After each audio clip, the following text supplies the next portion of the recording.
Welcome, everybody, to the second of the You versus You Challenge speaker series. I'm Christian. I am one of your cruise directors. It is my pleasure to get to kick things off today. I want to start by saying, first of all, I've gotten word from a lot of you guys about the book, how much you've enjoyed it, and that you're done and looking for more. So I actually went to another book that the same author, Chris Widener, was a co-author on. He co-authored it with Jim Rome. It's called 12 Pillars. So I'm going to throw that up in the Facebook group and in the chat for you guys if you want to move on to another book. Very similar style, great storytelling, great lessons, just an amazing book. But I'm not going to take up any more time with challenge stuff. I want to go ahead and get on to our speaker. Mr. Spencer is one of the hardest people to write an intro for because, like, where do you start and where do you end? So I just wrote down some words that I thought of when I think about Jake, and they're intense, competitor, fierce, adaptive, loyal.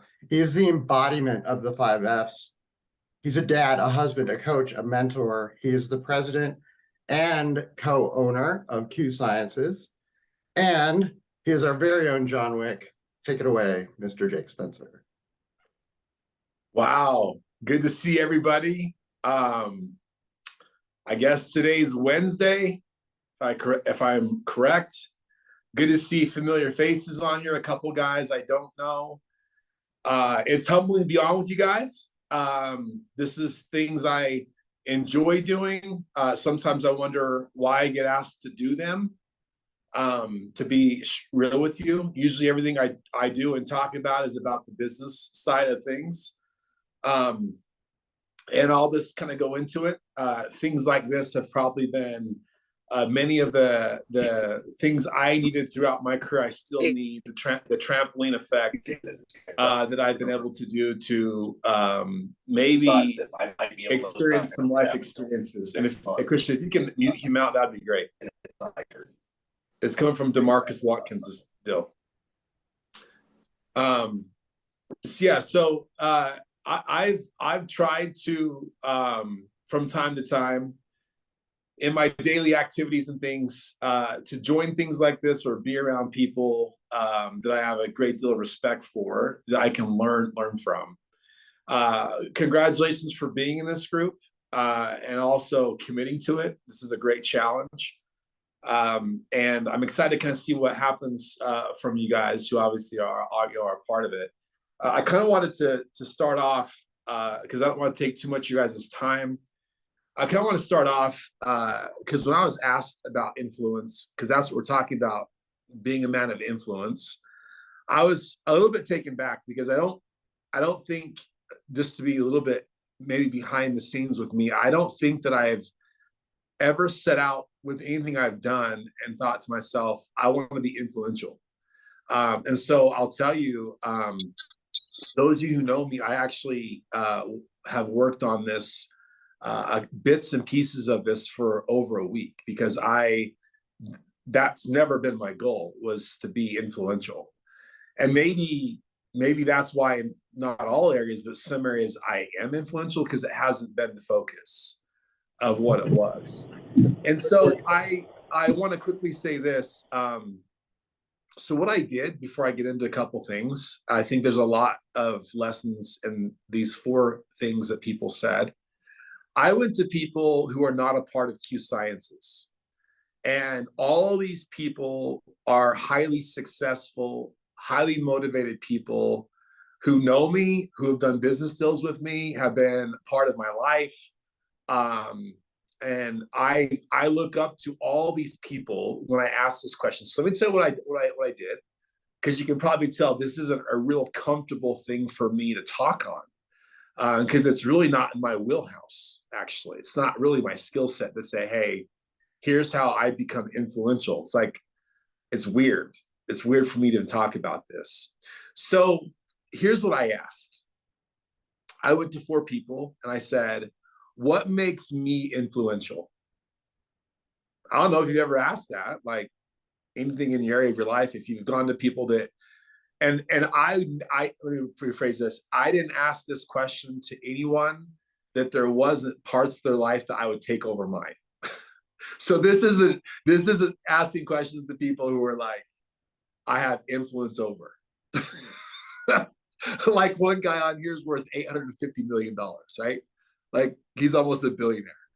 So let me tell you the first one, what this person said. I said, what makes me influential? And their response was, I would say because of all of your life experiences and how you have pushed through them and fought through them and you become better. Interesting. Monetarily, the wealthiest guy I asked, what makes me influential? Forward response. Dot, dot, dot. You get results. Is this a joke?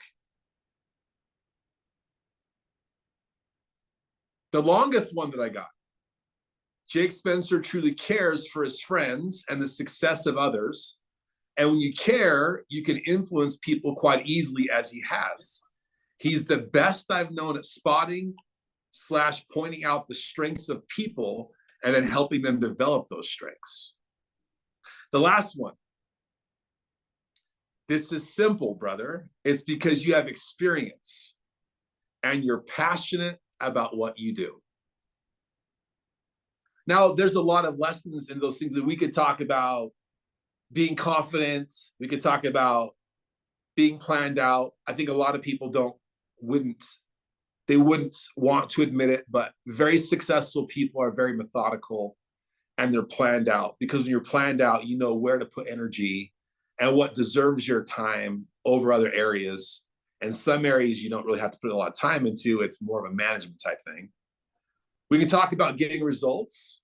For me, I would say if someone were to ask me what I was going to say, I think most importantly, that's probably what it's boiled down to the most with men today, is the lack of results that a lot of men aren't getting. And so you're seeing a huge shift also, and this is not in a derogatory way, but you're also seeing that a lot of a shift in masculinity in the home. And I think that that's going to be a paradigm shift that's going to shift its way back to where the pressure is going to be back on men in a lot of ways. And I'm grateful because I'm married to a woman boss, quote leader. But I think that the lack of results and the numerous just getting hyped up and excited over things but not getting results, probably at the end of the day is why I've been influential. I don't know if it's because I'm the most likable guy. There's many more people out there that are more likable than I am, even more kind than I am, but I can get shit done. Like at the end of the day, that's probably what it comes down to. I would say also, if you're going to be influential, you're going to have to live by example. Because the higher you get in your life, the more people see you, right? So the higher you get in a company, the higher you get in the social status, the higher your marriage becomes, relationships anywhere, the fishbowl that you live in becomes more and more clear. And then people learn from how you live, really not by what you say. Never quitting. I'll tell you, most people who are not influential, kind of like the boy who cries wolf, they don't see things through at all costs. And I'll tell you, if we're going to talk business, every business I've owned or currently own, even this one, has been at the brink of shutdown before. Every business I've owned and sold and made money, or I currently own, every single one of them has been at the brink of CPR and shutdown before. I'm very fortunate now to have a very large company, a global brand in Q Sciences, and it's allowed me to serve a lot of people. But there was a time when we were in the first beginnings of COVID, where it would have been more beneficial financially for me and Mark and I to not move forward and just take what we had and leave. In fact, some days I even question if I should have done that, because some of your wives drive me freaking crazy as shit. You know, let's be real. Just joking. Oh, just joking, but you know I'm not joking. So let's talk about this. The two sections I want to talk about is something that I'm working on, because I don't really think of myself as hugely influential. But then I want to kind of talk about a business thing to you, because I know some of you are in our company. I boil it down to 3 P's with men. Preside, protect, and provide. So let's talk about presiding for a second. How can you increase your influence in the way that you preside? And I'm going to talk about inside your home first, right? Presiding means not a clear or true authoritative figure, but having enough control to move the needle.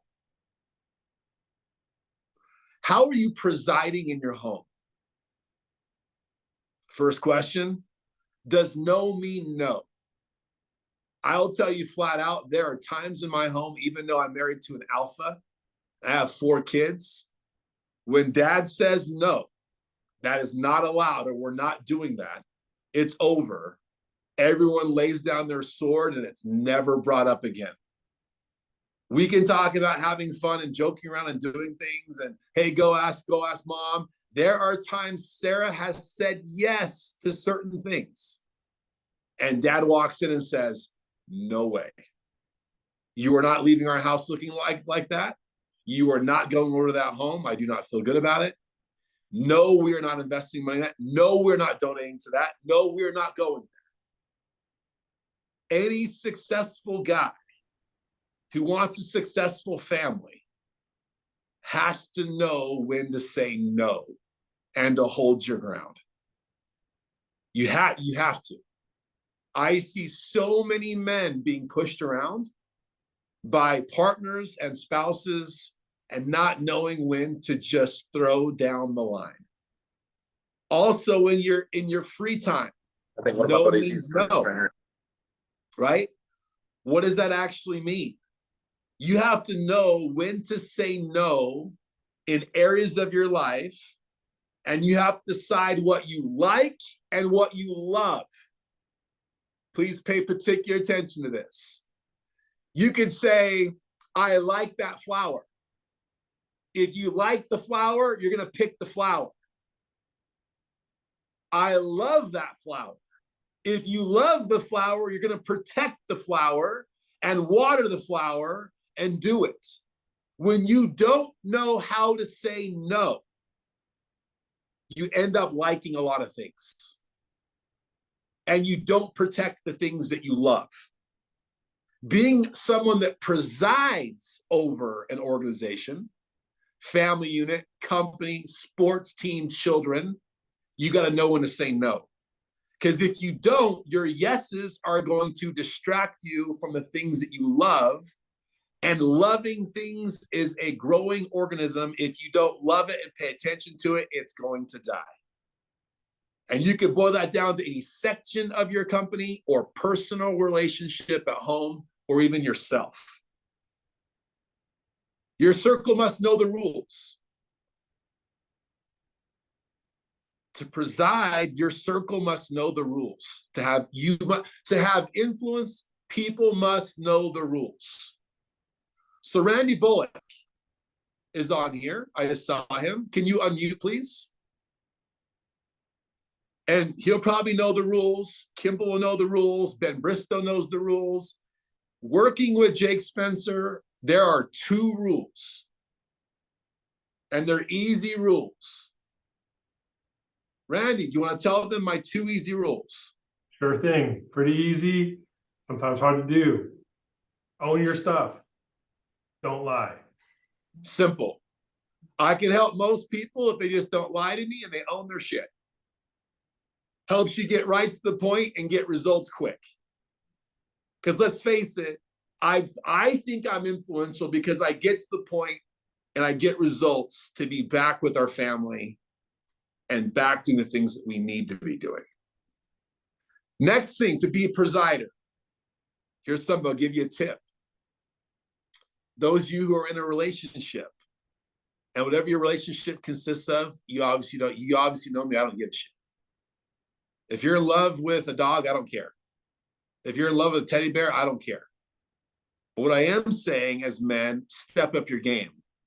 Because to have influence is to lead. And some of you don't plan anything out for your significant other. You're waiting to initiate everything. You're waiting for them to say, we're going to go out and do this. When's the last time you fully baked out your own date night? When's the last time you fully baked out dinner? When's the last time you fully planned out specific dates for your children? Last weekend I was in Vegas. Did I want to go to Vegas? Kind of. Do I want to go to Vegas, back to Dallas, Dallas to Vegas, back home and all that travel? No. But the main reason I went to Vegas was not the basketball tournament. It was specific, detailed check-in conversations with my oldest daughter over multiple dinners. People that preside take control. Quit being so lazy with your wives. Be romantic.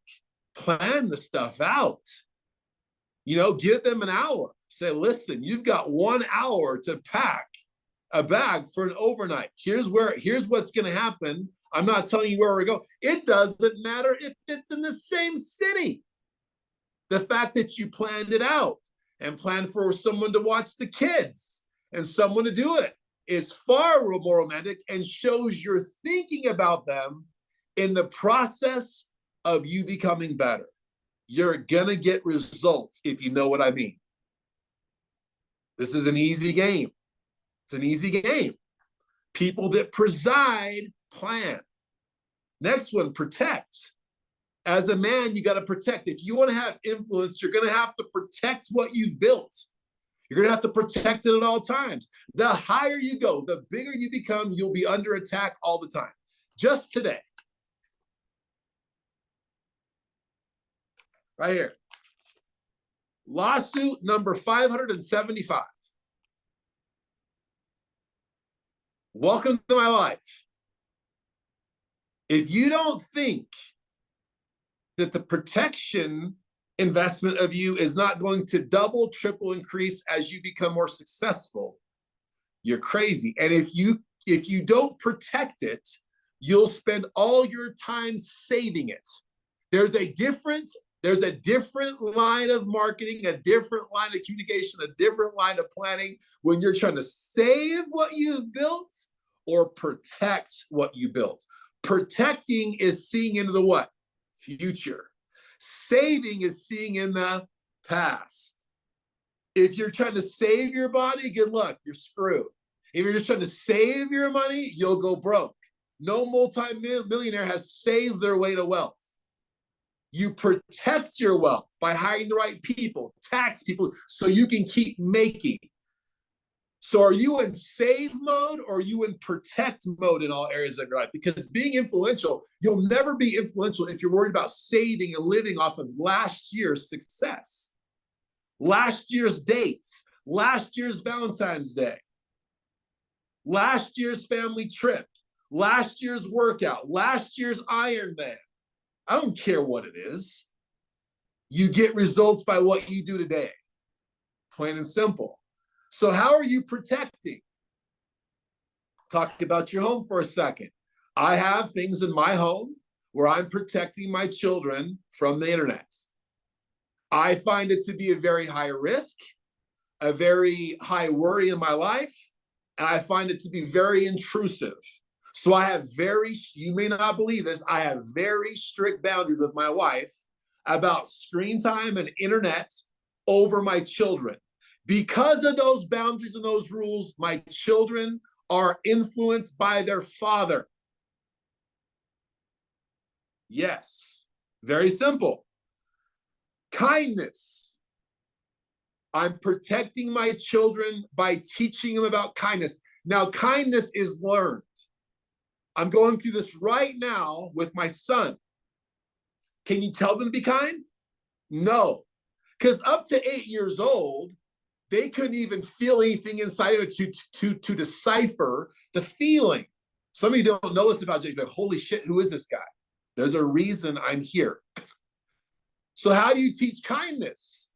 Because protecting your children, your family unit, is protecting them for what they're going to go out there and do.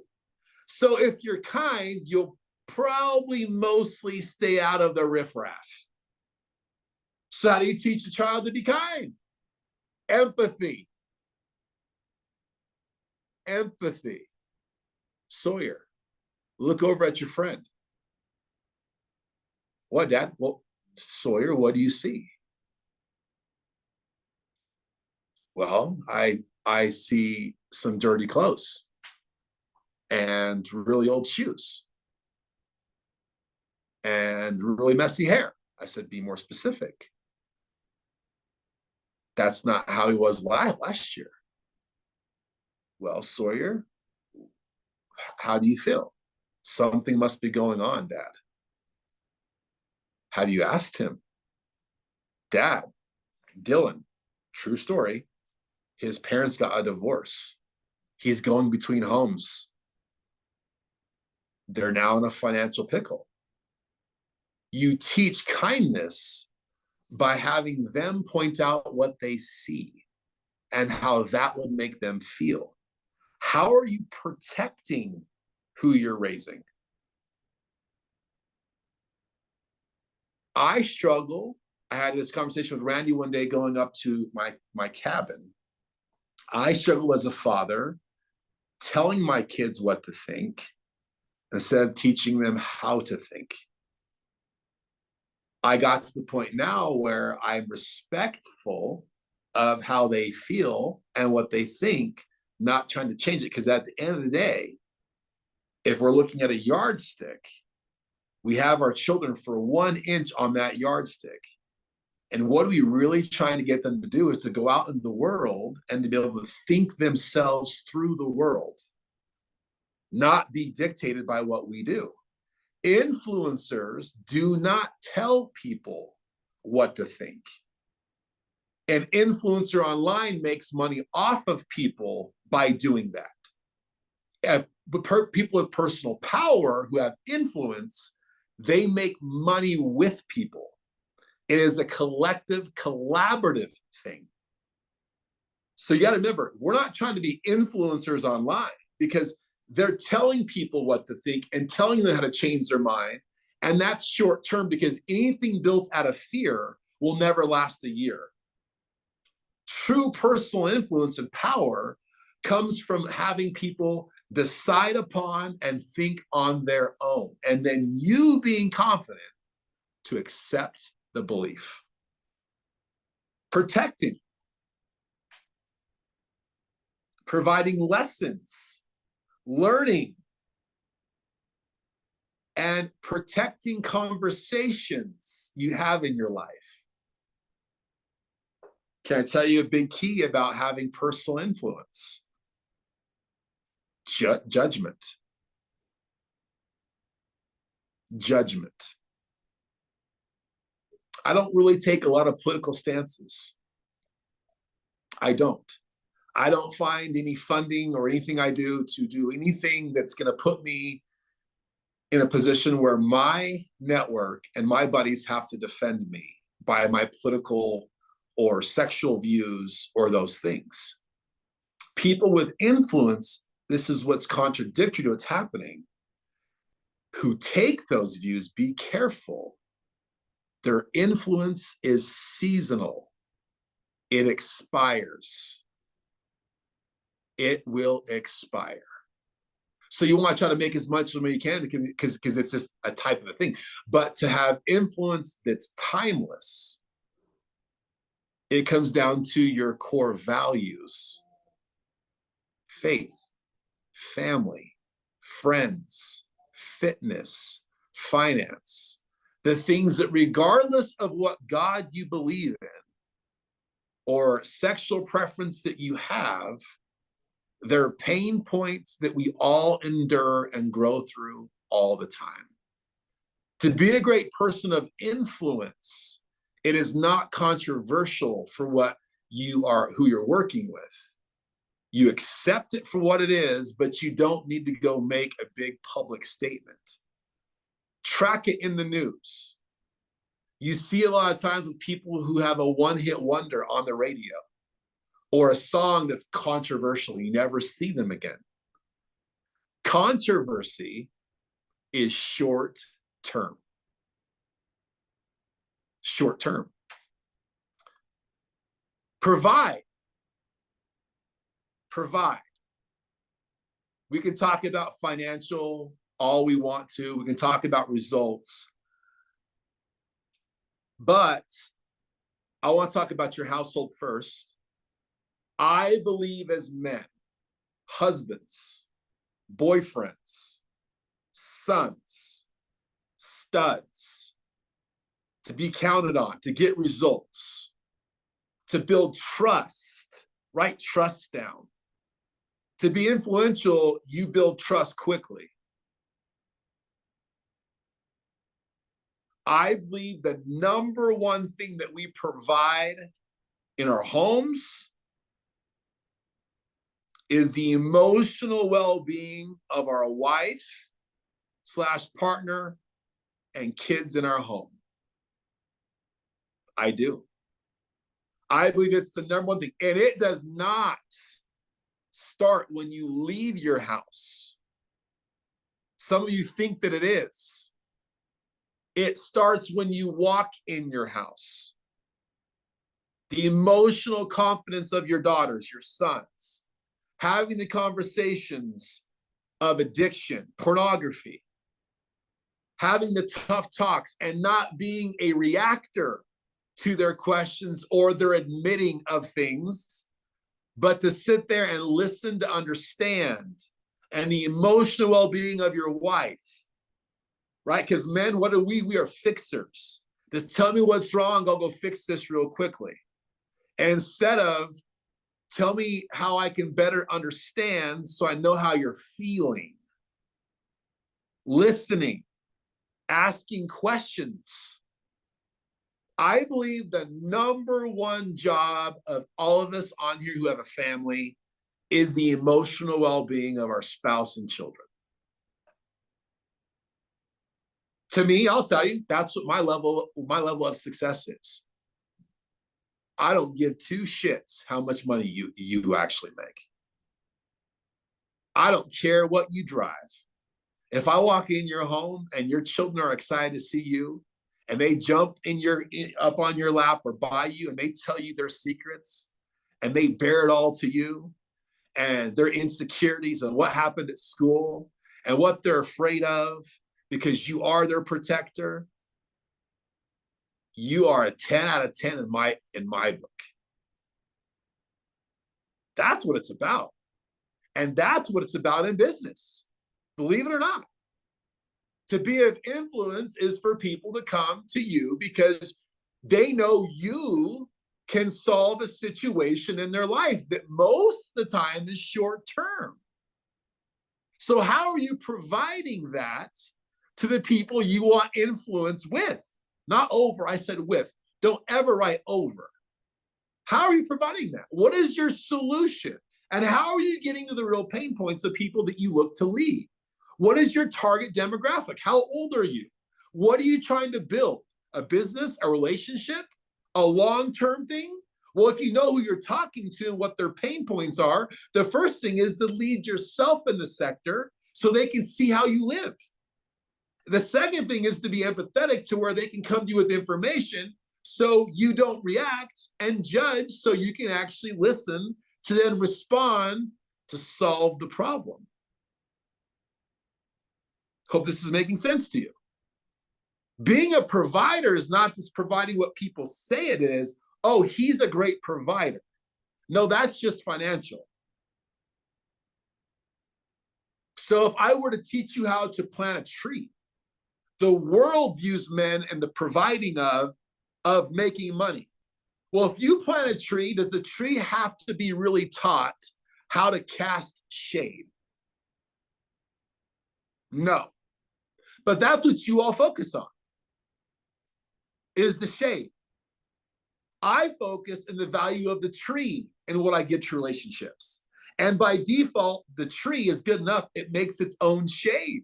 So therefore, I don't have to worry about money ever, because I never focus on money. I focus on what the tree is. So what does it mean for you? Well, you could honestly, like in a relationship, like providing emotional support for your wife. You may think like, I'm living in a what? A sexless marriage. Two biggest reasons why people get a divorce: money and sex. I'm living in a sexless marriage. So if I fix that, I'm going to be good. You'll increase the likelihood of that or the frequency, you're still screwed. Like, not even figuratively. The main issue isn't fixed. You're still in the main issue. If you fix the main issue of the emotional connection, you'll get as much as you think that you need. The shade will be cast by default. If the value that you bring to your network is of the highest value, you get paid for what you bring, not the price tag of your service. If the value that you do because you get results, you change people's lives physically, mentally, emotionally, there isn't a price tag to your service. The money just comes to you. That's how it works. Like, money to me is like dirt. I can always go outside and pick up more. It's an object to me. It's not hard to get because it's all a value based. I focus on value, not a dollar amount. Think about your health. Many people get in a goal set of, I want to look like this. I want to lose this much weight. Well, if your standards of health are X, those things happen by default. They absolutely do. Show me one millionaire or one multi-millionaire that's not in some customized movement physically 3 to 4 times a week. Do you really think that they're out there doing that so they can get a six-pack? No. They've learned the benefits of the movement. And because of the movement, by default and their diet, they look a certain way. Like, you can break it down this way. The poor, what are they focusing on? Getting a job. What are the middle class focused on? Having a great credit score to what? Get a home and buy things. What do wealthy people focus on? How to make money off their money. Are they focused on credit score? No, because you don't need a great credit score to go get a house or get a lot of money. You're looking at it. I've got a great credit score now, but up until I did most of my businesses, I was getting money non-traditionally. So what are you focusing on? Are you focusing on the tree or the shade? The tree doesn't need to be trained on how to provide shade. Hope this is making sense. I see it with my employees all the time. They focus on the shade as the result instead of increasing the nutrients that go into the tree to make the tree bigger, to cast more shade by default.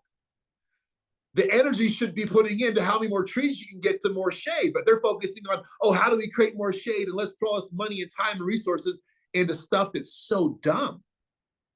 And they become an influencer, but they don't influence anything. Provide. You have to provide. You got to provide experiences. You got to provide experiences for people. So in these two things, my last thing, I'm going to have my closing chat with you. The first experience I think we all have to provide and do better as men is putting our children in a position to do what? Work their asses off. We are taking so much work away from our kids. And there's so much self-confidence and so much good that comes from working. From working.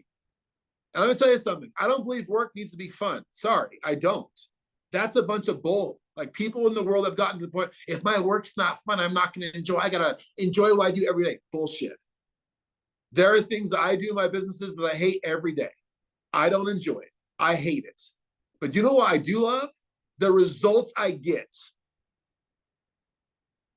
Sorry. The results I get. There are things about Q Sciences that drive me crazy. There are people in Q Sciences that drive me crazy in my office, in the field. That's the reality. I don't quit it because I don't like what I do. That's pansy. That's just wussy talk. I don't like going to the gym, and I don't like the way I feel, and you're going to the gym for the wrong reasons. You're not going to enjoy this. There's lots of things I don't enjoy. I didn't enjoy most of my meal plans, but the results I get from not having a dad bod, and the results I get from having energy, and the results I get from having confidence far out exceed me being a pussy and eating pizza 4 times a week. Sorry, it's the way that it is. You need to teach your kids how to work. If they don't know how to work, you're going to provide for them for the rest of their life. And you are responsible to providing activities, write this down, that build confidence and character. That's you. That's not them. People can say whatever they want about my parents about being broke, but you know what? They taught me how to work my ass off. And my mom said, look, you may not be the smartest, Jacob, but you sure know how to outwork everyone. That's a valuable lesson that I think more men need to remember. Get your kids out there working. Number 2, flip side, in your network, get people doing hard things. Leaders don't just step in and fix it all the time. There's such empowerment when you see people failing. You should be taking credit when people are doing things you coach them to do, not doing it for them and being known as he the great mentor. Mentoring of what? Without him, you're dead. Without her, you're dead. If you want to have great influence over people, it's because people are achieving things without you. Some people are in your life for a reason, season, or sometimes days. To have great influence, it's to get people to do hard things. I didn't say for you to do hard things for others. You got to think about ways where people feel the weight. Without resistance, there is no strength. Now, I'm not telling you not to jump in and let the weight crush them, but I am telling you, you've got to get your people that you lead in a position where they're feeling the pressure and the strain and the difficulty of what you want them to do. Because if they do not do what you're coaching them to do, they will never take ownership in their journey. If there is no ownership, you are not a leader. You are not a leader and you have zero influence. You are an influencer online where you are influencing over people so you can make money off of people and be famous for a season. i.e., fake social media accounts. I don't know the new social media phenom that people are talking, the new pornography crap. That is influencing over people. Pretty soon you're going to see a bunch of these people who've made tons of money off of addictive behaviors, all ruined by what? AI. Why? Because there is really no skill set brought to any of that money that people made. It happens every cycle, every 25 years. You have to be an expert at figuring out how to get people to feel empowered without you. Last but not least, in closing, I have a simple message, a piece of advice. Now, for those of you guys who do not actively or do not know what Q Sciences is as an ambassador, this does not pertain to you. But for those people that are, I want to tell you this. I want to tell you face to face. I get the request a lot about how can I help my wife? How can I be more active? How can I do these things? I got to be real with you. Because as the one individual said, you're influential because you have experience and you're passionate. I want to thank all of you guys for the roles that you've played in the Q Sciences side of things. But I just want to say this clearly for those people who do want an active role. If you want to know what to do, you're going to have to go do it by yourself. I don't think you can step into your wife's business that's already built and have an influence. You got to earn your stripes. You got to earn the respect. You got to learn how difficult it is. It's not as easy as your spouse makes it look, because people that are good always make hard things look easy. People that are great make hard things look easy. You gotta go build your team. You ain't gonna take a couple people to the first paid position. You gotta know what it's like to try to recruit somebody. You gotta know what it's like to try to recruit someone and get them to spend money to come to one of our events. You gotta know what it's like to convince someone to get a monthly order every single month. I just decided 2 weeks ago when I started putting up more boundaries in my life, I'm not gonna coach any more men like, hey, how can I help Jana? Well, what do you exactly? I just want to support her. I'm not interested in having this talk. If you want to be a support, go to Victoria's Secrets and be a support bra. I'm not interested in support. I'm interested in male partnership. What does that look like? Recruiting your own people, putting them in there, letting her see your results, letting her see actually have people hit rank, actually earning the right to get on stage. Could you imagine, check this out. I've never said this before, but it's okay because I've known to say a couple controversial things from time to time. Could you imagine if the owners had to go to one of the top wives of Q and say, sorry, I'll issue a random name so no one can take offense, because all the women of Q are in Tennessee spending my money. I just learned that they're all going to the spa on my money. Awesome, yay. Here's how this works. Could you imagine if the owners of Q, for the first time, had to call a top leader? Let's just name her Jill and say, Jill, you're so awesome. Thank you for the last 3 years and your diamond crown cockadoo, whatever it's called. I got to tell you something though, Jill. Johnny's business inside your business is the fastest growing business in all of Q Sciences. And 90% of your new volume and production and sales and ranks came from Johnny's team, your husband. So, since both of you are on recognition and both of you want to be recognized and both of you come and get rings and both of you go on the trips, we've got to have Johnny train on stage. It's his time, because doing by the numbers, Johnny's the ones who's producing. He's got the results. Can I tell you, I cannot wait for that day. But you know what the reality is? It's never going to happen for people who want to support their spouse. I love the support, but I don't think a training bra needs training on how to support. It does it on its own.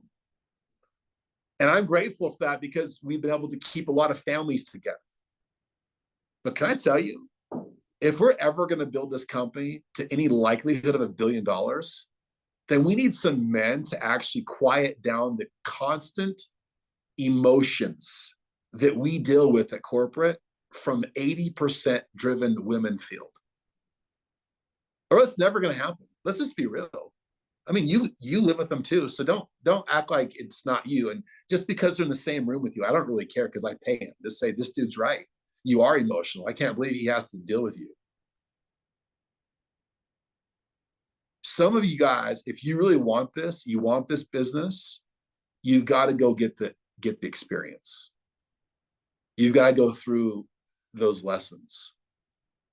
And I think some of your wives are a little bit offended that we've had men trying to step in and take over. And that's why they don't have the trust to do it. Yes, it is real and raw, because that's the only way that I am. I didn't tell you, Tim, that I'm influential because I'm the most likable person. I'm the most influential people because I get results. That's why.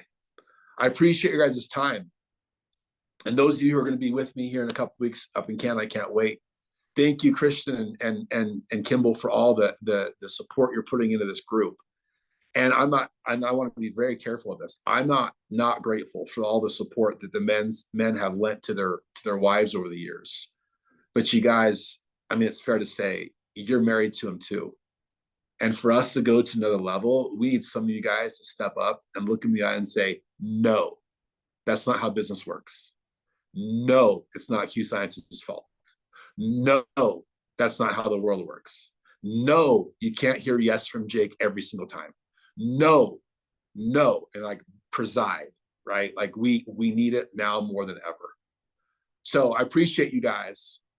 Christian, I'll turn it back to you. I'll see you guys in June up in Canada.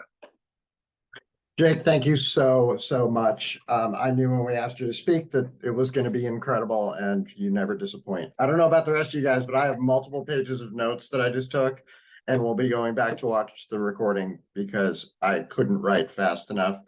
I'm going to ask Robert if there's any other challenge news that he wants to jump in here and share. And otherwise, we will cut you guys loose. Robert?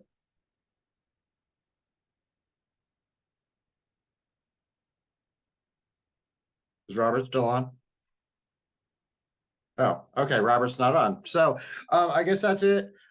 Guys, thank you very much for joining us. Next week, I'll be posting the Zoom for the speaker next week. It's a special guest who is not associated with Q. So that's going to be kind of fun and something different.